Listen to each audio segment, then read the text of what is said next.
আল্লাহ সর্বপ্রথম কি সৃষ্টি করেছিলেন আর কোথায় বা তিনি তার আরশকে স্থাপন করেছিলেন? আসুন আজ আমরা পবিত্র কোরআন ও হাদিসের আলোকে সৃষ্টির সেই প্রথম অধ্যায়ে ফিরে যাই। আমাদের প্রিয় নবী হযরত মুহাম্মদ সাল্লাল্লাহু আলাইহি ওয়াসাল্লাম বলেছেন, আল্লাহ সর্বপ্রথম যা সৃষ্টি করেছেন তা হলো কলম। এই কলম কোনো সাধারণ কলম নয়, এর দৈর্ঘ্য আসমান ও জমিনের মধ্যবর্তী দূরত্বের সমান। কলমকে সৃষ্টি করার পর আল্লাহ তাকে আদেশ করলেন, লেখো। কলম আল্লাহর আরশের সামনে দাঁড়িয়ে অত্যন্ত বিনয়ের সাথে জিজ্ঞেস করল, হে আমার রব, আমি কি লিখব? আল্লাহ বললেন, লা ইলাহা ইল্লাল্লাহ, আল্লাহ ছাড়া কোনো উপাস্য নেই, এই কালিমাটি লেখো। তখন কলম আল্লাহর একত্ববাদের এই মহান বাণীটি লিখতে শুরু করল। বর্ণনায় এসেছে, কলম 1000 বছর ধরে শুধু এই কালিমাটিই লিখতে থাকলো। 1000 বছর পর আল্লাহ আবার কলমকে বললেন, লেখো। কলম আবার জিজ্ঞেস করল, হে আমার রব, আমি আর কি লিখব? আল্লাহ বললেন, লেখো মুহাম্মাদুর রাসূলুল্লাহ, মুহাম্মদ আল্লাহর রাসূল, এই নামটি লেখো। কলম যখন এই নামটি লিখল তখন সে অবাক হয়ে জিজ্ঞেস করল, হে আমার রব, এই মুহাম্মদ কে, যার নাম আপনি আপনার নামের সাথে যুক্ত করেছেন? আল্লাহ উত্তর দিলেন, হে কলম, আদব রক্ষা করো, ইনি হলেন আমার হাবিব। যদি আমি তাকে সৃষ্টি না করতাম তবে আমি তোমাকে সৃষ্টি করতাম না। আমি আসমান, জমিন, আরশ, কুরসি কিছুই সৃষ্টি করতাম না। এই কথোপকথনের পর আল্লাহ কলমকে আবার নির্দেশ দিলেন, লেখো। কলম জিজ্ঞেস করল, হে আল্লাহ, আমি এখন কি লিখব? আল্লাহ বললেন, লেখো, কিয়ামত পর্যন্ত যা কিছু ঘটবে সব কিছু লিখে রাখো। সেই মুহূর্তে আল্লাহর হুকুমে কলম লাউহে মাহফুজ নামক এক সংরক্ষিত ফলকে মহাবিশ্বের শুরু থেকে শেষ পর্যন্ত প্রতিটি অণু পরমাণুর ভাগ্য, প্রতিটি সৃষ্টির নিয়তি, কে কখন জন্মাবে, কে কখন মারা যাবে, কার রিজিক কতটুকু হবে, কে জান্নাতে যাবে আর কে জাহান্নামে, সব কিছু লিখে ফেলল। এই লাউহে মাহফুজ হল আল্লাহর জ্ঞানের এক ভাণ্ডার, যা কারো পক্ষে পরিবর্তন করা সম্ভব নয়। এই প্রাথমিক সৃষ্টিগুলোর পর এবং আসমান জমিন সৃষ্টির আগেই আল্লাহ তার ইবাদত এবং এই বিশাল মহাবিশ্ব পরিচালনার জন্য এক বিশেষ আলোর তরি সৃষ্টিকে তৈরি করলেন, ফেরেশতাদের। নাবিজি বলেছেন, ফেরেশতাদেরকে নূর বা আলো থেকে সৃষ্টি করা হয়েছে। তাদের কোনো কামনা বাসনা নেই, তাদের কোনো ক্লান্তি নেই, তাদের একমাত্র কাজ হলো অবিরাম আল্লাহর প্রশংসা করা এবং তার দেয়া আদেশ পালন করা। তাদের সংখ্যা কত তা একমাত্র আল্লাহ ছাড়া আর কেউই জানে না। তাদের মধ্যে আল্লাহ বিভিন্ন দায়িত্ব বন্টন করে দিলেন। আল্লাহ সর্বপ্রথম 8 জন বিশেষ এবং অত্যন্ত শক্তিশালী ফেরেশতা সৃষ্টি করেন, যারা তার মহান আরশকে বহন করার দায়িত্বে নিযুক্ত। তাদের এক কানের লতি থেকে কাঁধ পর্যন্ত দূরত্ব হল 700 বছরের পথে। এরপর আল্লাহ সৃষ্টি করেন তার প্রধান 4 ফেরেশতাকে, যারা মহাবিশ্বের সবচেয়ে গুরুত্বপূর্ণ দায়িত্বগুলো পালন করেন। জিব্রাইল আলাইহিস সালাম সকল ফেরেশতাদের নেতা, যার দায়িত্ব হলো নবীদের কাছে আল্লাহর বাণী পৌঁছে দেয়া। মিকাইল আলাইহিস সালাম, যার দায়িত্বে রয়েছে বৃষ্টি বর্ষণ এবং সকল সৃষ্টির জন্য রিজিক নিশ্চিত করা। ইসরাফিল আলাইহিস সালাম, যিনি কিয়ামতের দিন সিংহায় ফু দেওয়ার জন্য আল্লাহর আদেশের অপেক্ষায় আছেন। এবং আজরাইল আলাইহিস সালাম, অর্থাৎ মৃত্যুর ফেরেশতা, যার দায়িত্বে রয়েছে সকল প্রাণীর রূহ কবজ করা। এবং আরও অগণিত ফেরেশতা, যারা আসমান, জমিন, পাহাড়, পর্বত এবং মানুষের প্রতিটি কাজ পরিচালনার দায়িত্বে নিযুক্ত। ফেরেশতাদের সৃষ্টি এবং তাদের মধ্যে দায়িত্ব বন্টন করার পর আল্লাহ এই বিশাল মহাবিশ্বের নির্মাণ কাজ শুরু করেন। তিনি 6 দিনে আসমান ও জমিন সৃষ্টি করেন। রবিবার এবং সোমবার, এই 2 দিনে আল্লাহ পৃথিবী সৃষ্টি করেন। তখন পৃথিবী ছিল আজকের মতো স্থির নয়, এটি পানির উপর থর থর করে কাঁপছিল এবং টলমল করছিল। পৃথিবীর এই অবস্থা দেখে ফেরেশতারা আল্লাহর কাছে আরজ করলেন, হে আল্লাহ, এই টলমল করা পৃথিবীর উপর আপনার বান্দারা কিভাবে বসবাস করবে? তখন আল্লাহ পৃথিবীকে স্থির করার জন্য মঙ্গলবার দিন পৃথিবীতে বিশাল বিশাল পাহাড় পর্বত স্থাপন করলেন। এই পাহাড়গুলো পেরেকের মতো কাজ করে পৃথিবীকে মাটির গভীরে গেঁথে ফেলে এবং এর কাঁপুনি বন্ধ করে। পাহাড় সৃষ্টির পর বুধবার দিন আল্লাহ পৃথিবীতে গাছপালা, নদী নালা এবং সকল প্রকার উদ্ভিদ ও প্রাণীর জন্য রিজিকের ব্যবস্থা করেন। এরপর বৃহস্পতিবার এবং শুক্রবার, এই শেষ 2 দিনে আল্লাহ আসমানের দিকে মনোনিবেশ করেন, যা ছিল ধোঁয়ার মতো।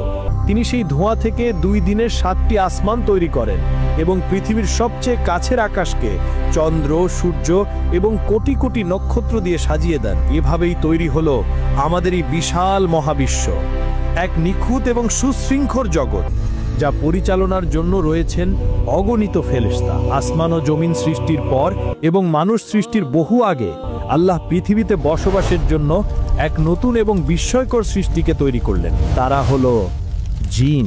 জিনরা ছিল এক অদৃশ্য জাতি।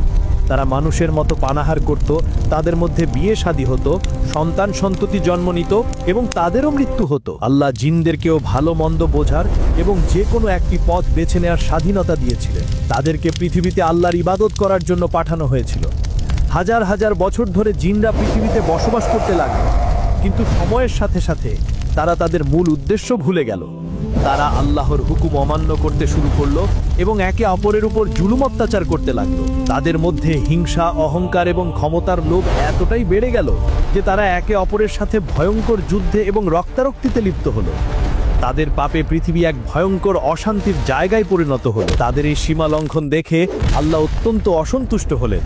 তিনি আসমান থেকে ফেরেশতাদের এক বিশাল বাহিনী পাঠালেন সেই দুষ্ট জিনদেরকে দমন করার জন্য। ফেরেশতারা পৃথিবীতে নেমে এসে সেই পাপাচারী জিনদের সাথে যুদ্ধ করলেন।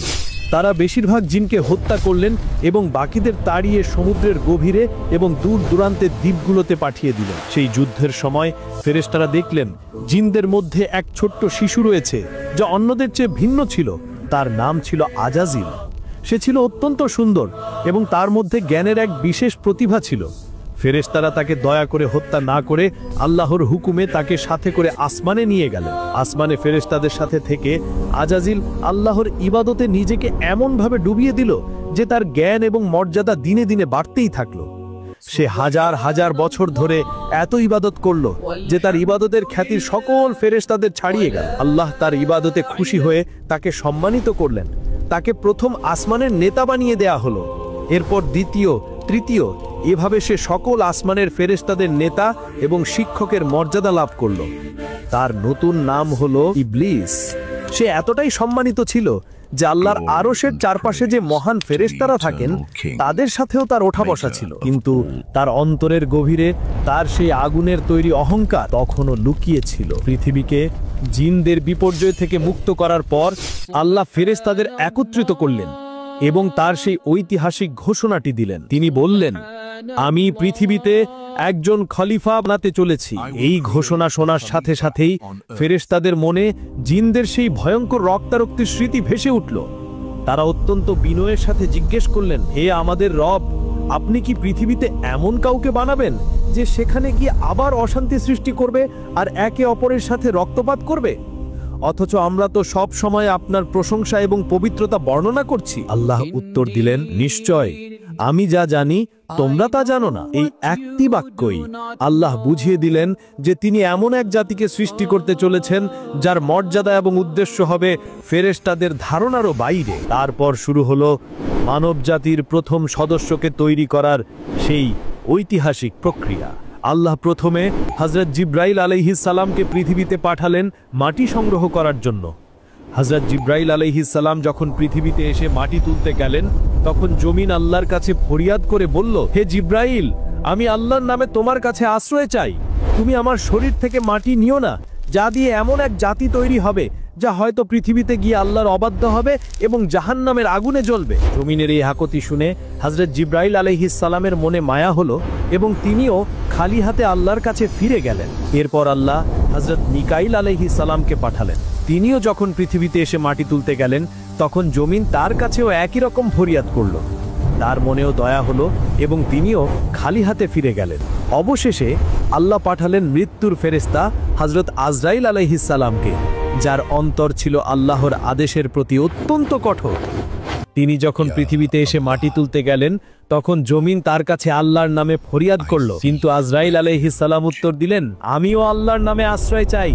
তার হুকুম অমান্য করে খালি হাতে ফিরে যাওয়া থেকে আমি আল্লাহর আদেশ পালন করতে এসেছি।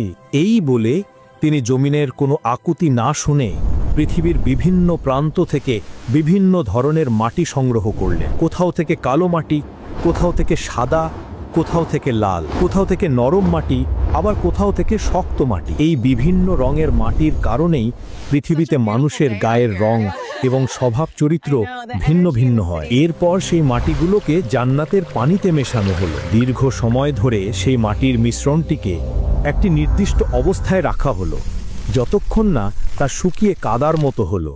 এরপর শুরু হলো সেই ঐতিহাসিক মুহূর্ত। স্বয়ং আল্লাহ তার দুই পবিত্র হাত দিয়ে সেই মাটি দিয়ে হযরত আদম আলাইহিস সালামের এক সুন্দর মানবাকৃতির মূর্তি তৈরি করলেন। দীর্ঘ 40 বছর ধরে সেই নিষ্প্রাণ মাটির মূর্তিটি জান্নাতের এক জায়গায় পড়ে রইল। সেই সময়ে ফেরেশতারা সেই মূর্তির পাশ দিয়ে যাওয়ার সময় অবাক হয়ে দেখতেন এবং আল্লাহর সৃষ্টির প্রশংসা করতেন। কিন্তু একজন ছিল যে এই মাটির মূর্তিকে দেখে হিংসা এবং অহংকারে জ্বলে পুড়ে যাচ্ছিল।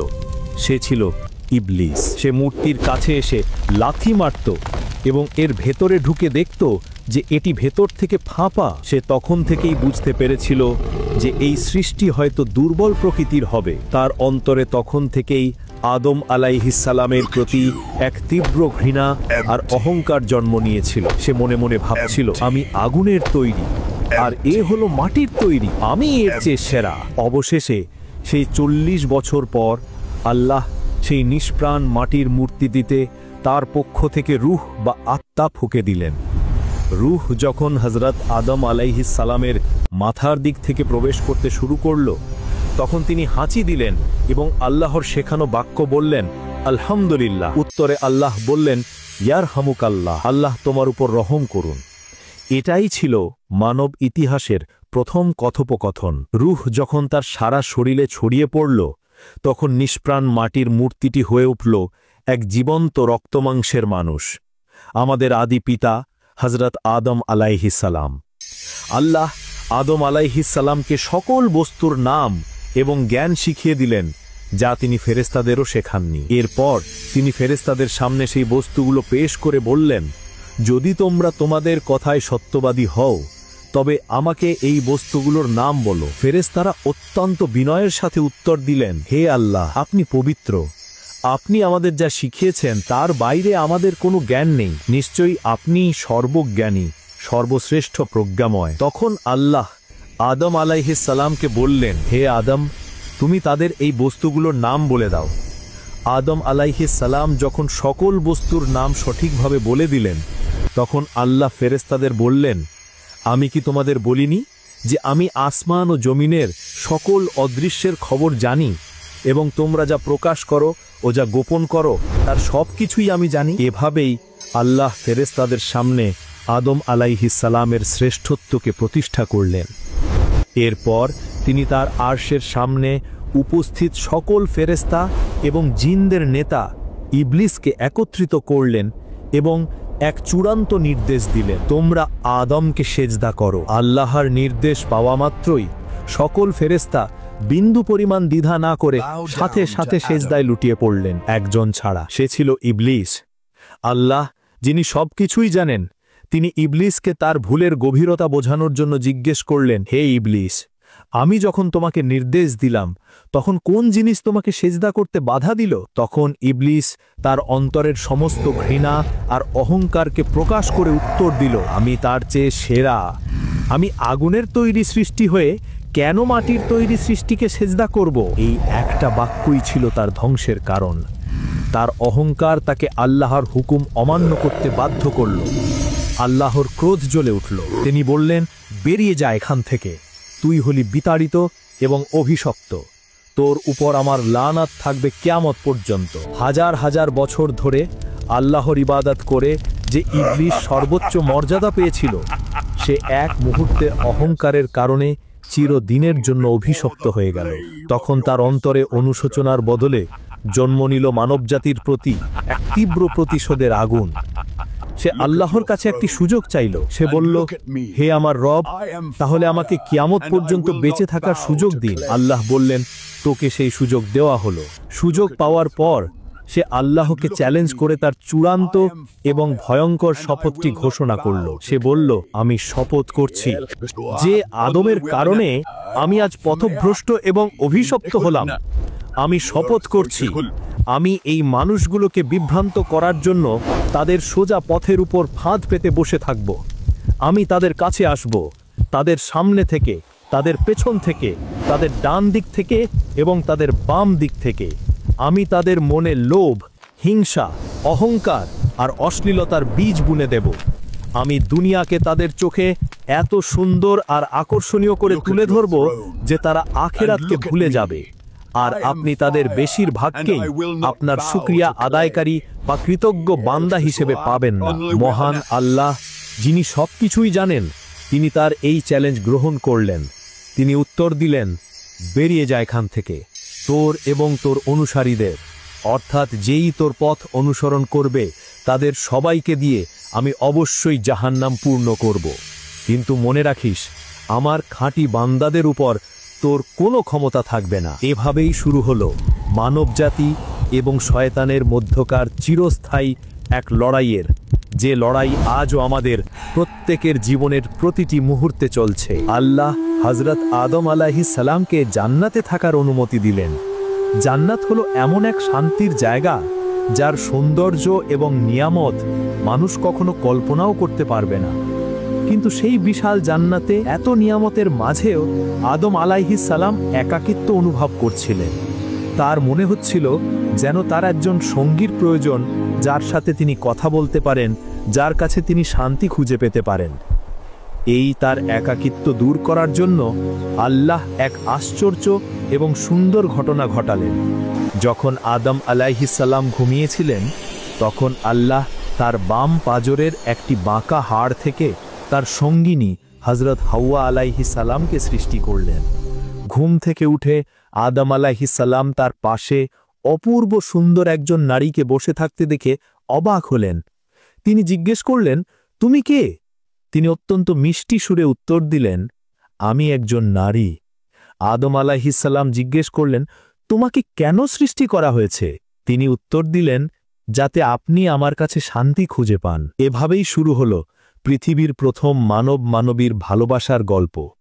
তারা দুজনে জান্নাতে পরম শান্তিতে বসবাস করতে লাগলেন। সেখানে কোনো চিন্তা ছিল না, কোনো দুঃখ ছিল না, কোনো ক্ষুধা বা ক্লান্তি ছিল না। তারা যা চাইতেন তাই পেতেন।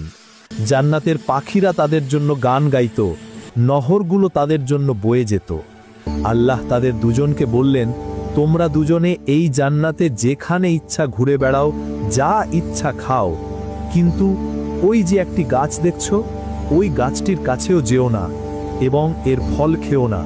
যদি তোমরা তা করো, তাহলে তোমরা নিজেদের উপর অত্যাচারীদের অন্তর্ভুক্ত হয়ে যাবে। জান্নাতের অফুরন্ত সুখের মাঝেও তাদের জন্য ছিল একমাত্র নিষেধাজ্ঞা, একমাত্র পরীক্ষা। আর সেই পরীক্ষাকে কেন্দ্র করেই জান্নাতের বাইরে লুকিয়ে থাকা তাদের চিরশত্রু ইবলিস তার সেই ভয়ঙ্কর শপথ পূরণ করার জন্য তার প্রথম এবং সবচেয়ে মারাত্মক চালটি চালার জন্য প্রস্তুতি নিচ্ছিল। কিভাবে ইবলিস জান্নাতে প্রবেশ করল, কিভাবে সে আদম ও হাওয়াকে সেই নিষিদ্ধ ফল খাওয়ার জন্য প্ররোচিত করল, আর সেই একটা ভুলের কারণেই বা তাদের পরিণতি কি হয়েছিল, এবং কিভাবে পৃথিবীতে মানবজাতির সূচনা হলো, এই অবিশ্বাস্য এবং শিক্ষণীয় কাহিনী আমরা জানব পরের পর্বে। এই মহাকাব্যিক সিরিজ যদি আপনার ভালো লেগে থাকে, তাহলে অবশ্যই ভিডিওটিতে একটি লাইক দিন এবং কমেন্ট করে জানান কোন অংশটি আপনার হৃদয়কে সবচেয়ে বেশি স্পর্শ করেছে। পরের পর্বটি কিন্তু এর থেকেও অনেক বেশি আকর্ষণীয় হতে চলেছে।